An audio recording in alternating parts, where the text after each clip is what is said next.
Assalamualaikum warahmatullahi wabarakatuh. Kami dari kelompok 6 akan menjelaskan mengenai penelitian kami yang berjudul Pengembangan Sistem Informasi Pengolahan Data Surat di Dinas Koperasi, Usaha Mikro, Kecil, dan Menengah, Perindustrian dan Perdagangan Kota Tasikmalaya menggunakan metode Software Development Lifecycle atau SDLC. Kelompok kami terdiri dari saya sendiri, Darin Kamalia Basiti, Made Sukma Maharani, dan Didin Septiadi Zakaria.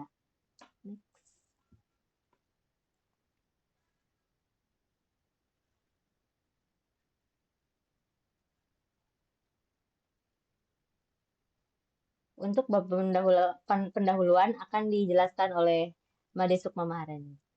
Saya waktu dan tempat saya persilahkan. Oke, jadi bab pertama itu terdapat pendahuluan di perkembangan sistem informasi memegang peran penting karena kebutuhan akan sistem informasi semakin meningkat di berbagai bidang pekerjaan. Bidang yang membutuhkan sistem informasi adalah pemerintahan, yang memiliki banyak data yang perlu diolah dengan cepat dan efisien. Meskipun alat bantu seperti perangkat keras dan perangkat lunak penting dalam komunikasi tertulis melalui surat tetap penting dan memerlukan manajemen yang baik. Di Dinas Koperasi, Usaha Mikro, Kecil dan Menengah, Perindustrian dan Perdagangan Kota Tasikmalaya, pengolahan data surat sudah tidak sepenuhnya manual, tetapi penyampaian surat dan lembar disposisi masih manual, menyebabkan masalah seperti kesulitan mencari data surat dan keterlambatan pemberitahuan pada pimpinan. Oleh karena itu, penelitian ini bertujuan untuk mengembangkan sistem informasi yang dapat mengatasi masalah-masalah tersebut. Oke, next.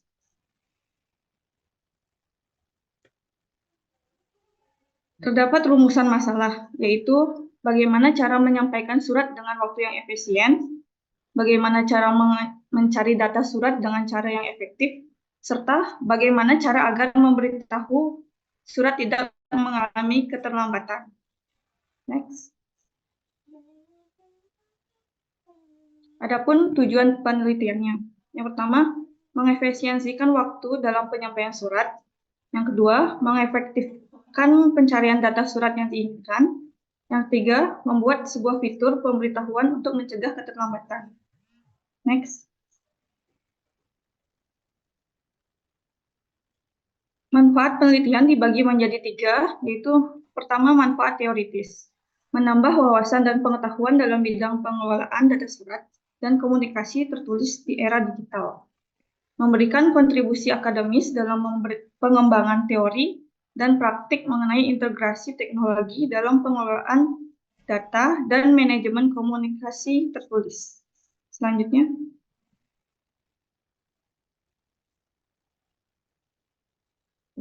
yang kedua ada manfaat praktis.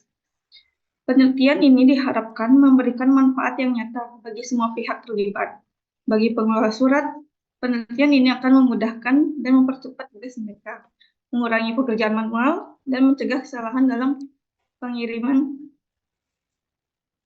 surat dan disposisi.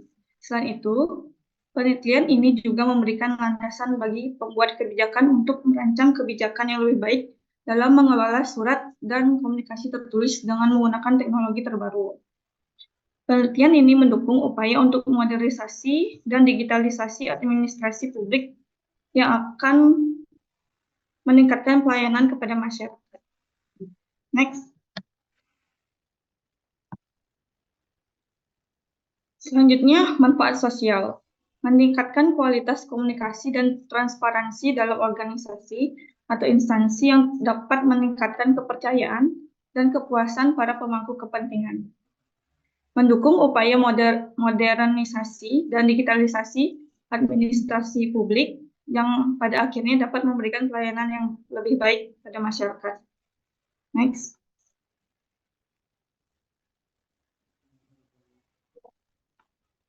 Selanjutnya, bab 2 akan dilanjutkan pada teman saya.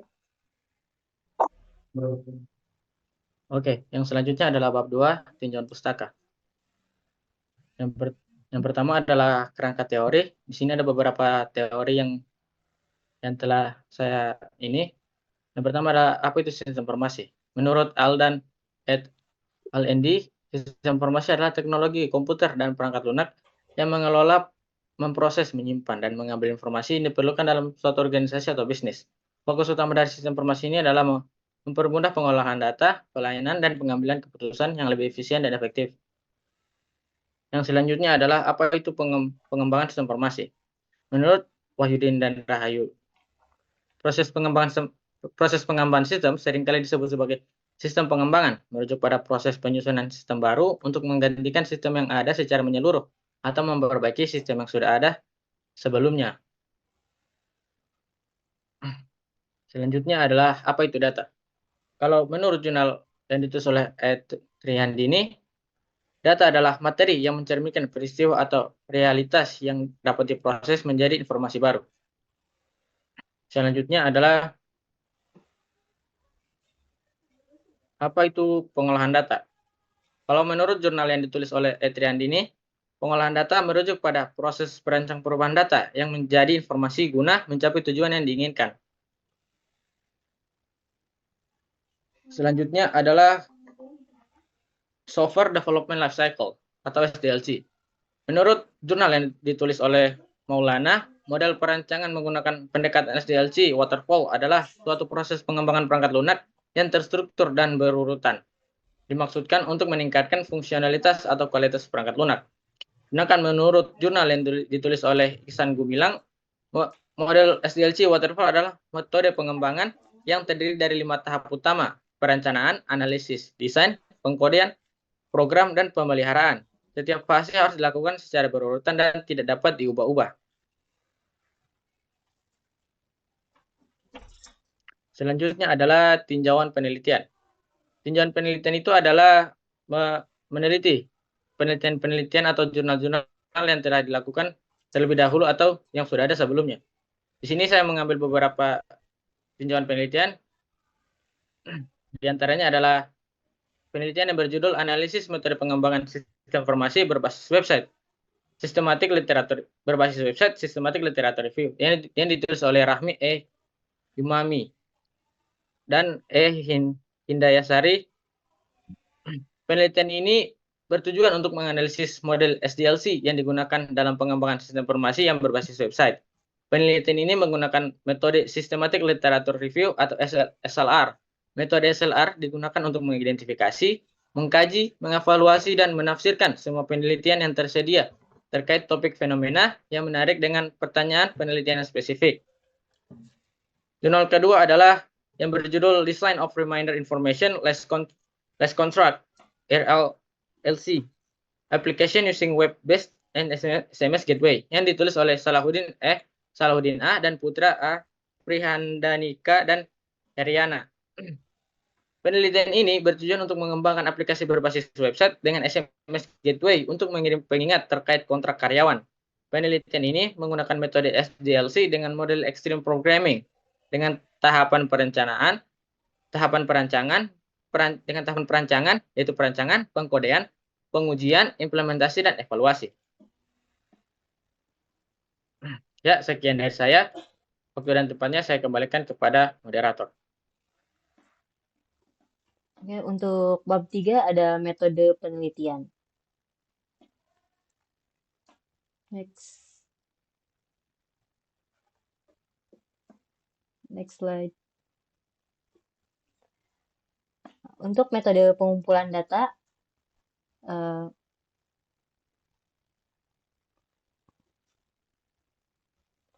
metode pengumpulan data ada wawancara. Kami melakukan wawancara, yaitu wawancara adalah metode tanya jawab secara langsung kepada narasumber atau pihak dinas. Yang kedua, kami melakukan pengamatan atau observasi. Metode ini dilakukan secara langsung melibatkan pelaksanaannya. Dengan metode ini, kita dapat memperoleh data-data yang relevan dan akurat untuk perancangan sistem informasi. Yang ketiga, studi kepustakaan. Metode ini dilakukan dengan cara mengumpulkan data bahan-bahan tertulis dengan cara membaca buku-buku referensi dan media lain yang berhubungan dengan pembahasan masalah-masalah yang dihadapi dalam perancangan aplikasi tersebut. Next.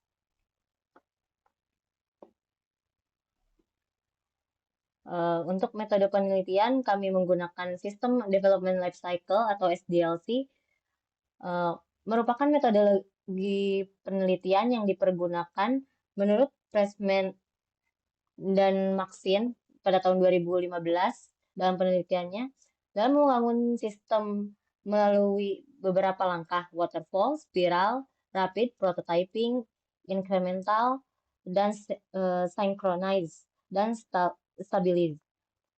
Merupakan beberapa model pada SDLC.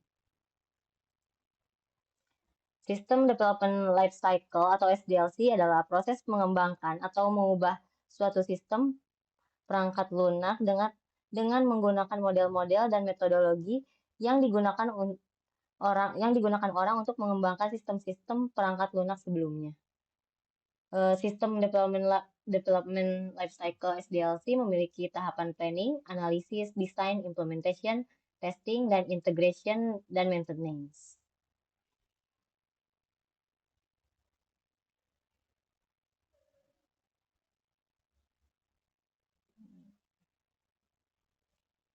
Pada metode pengujian, kami pada tahap awal ada perencanaan, menentukan apa yang perlu dilakukan dalam proyek dan mengumpulkan informasi dari pihak-pihak terkait, merencanakan struktur, tim, jadwal, anggaran, keamanan, dan faktor penting lainnya untuk pengembangan software. Yang kedua, kami melakukan analisis. Peneliti mencari masalah, mengumpulkan data, melakukan wawancara, dan hal lain yang mendukung penelitian. Untuk yang ketiga ada desain, mengubah kebutuhan menjadi bentuk yang bisa dimengerti oleh software sebelum penulisan program dimulai. Ini termasuk pemilihan aplikasi yang tepat untuk dikembangkan dalam website dan memastikan sesuai dengan kebutuhan pengguna. Untuk desain yang kami ambil itu menggunakan DFD atau Data Flow Diagram. Untuk yang keempat ada implementasi. Secara perancangan, sistem dijalankan dalam program website menggunakan bahasa pemrograman tertentu. Dan di sini kami menggunakan bahasa pemrograman PHP.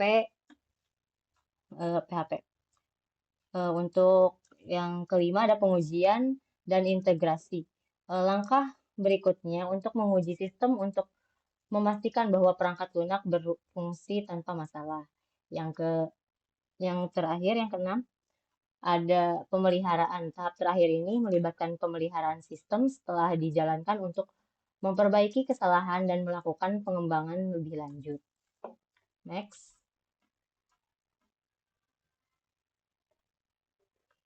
Untuk bab 4 ada hasil dan pembahasan.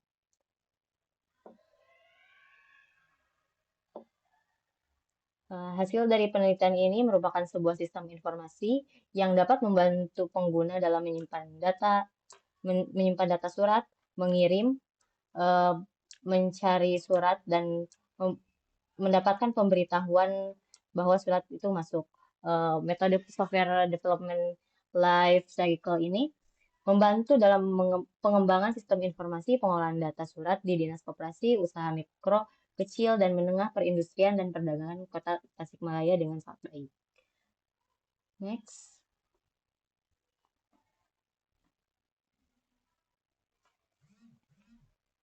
Ini merupakan data flow diagram atau DFD. DFD sendiri adalah diagram yang menggambarkan aliran data dari sebuah proses atau sistem informasi. Ini konteks diagram atau diagram level 0. Next.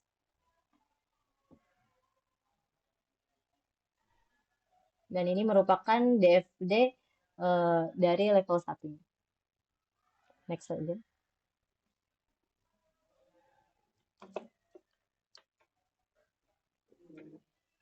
Ini merupakan tampilan sistem informasi pengolahan data surat yang kami buat. Yang pertama ada form login. Form login ini digunakan pengguna untuk masuk dan mendapat akses informasi surat. Dan untuk yang selanjutnya ada tampilan beranda sistem informasi surat. Pada tampilan beranda ini memiliki beberapa fitur. Namun dalam pemecahan masalah dari penelitian ini ditunjukkan pada pemberitahuan disposisi surat, sehingga pada website ini disediakan fitur notifikasi juga. Next.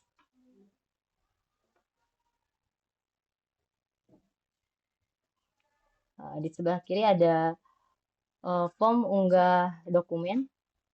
Form ini digunakan untuk mengunggah dokumen atau surat agar tersimpan di database atau penyimpanan. Dan untuk yang di sebelah kanan ada form pengiriman dokumen. Form ini digunakan untuk mengirim dokumen atau surat yang akan didisposisi kepada penerima. Next.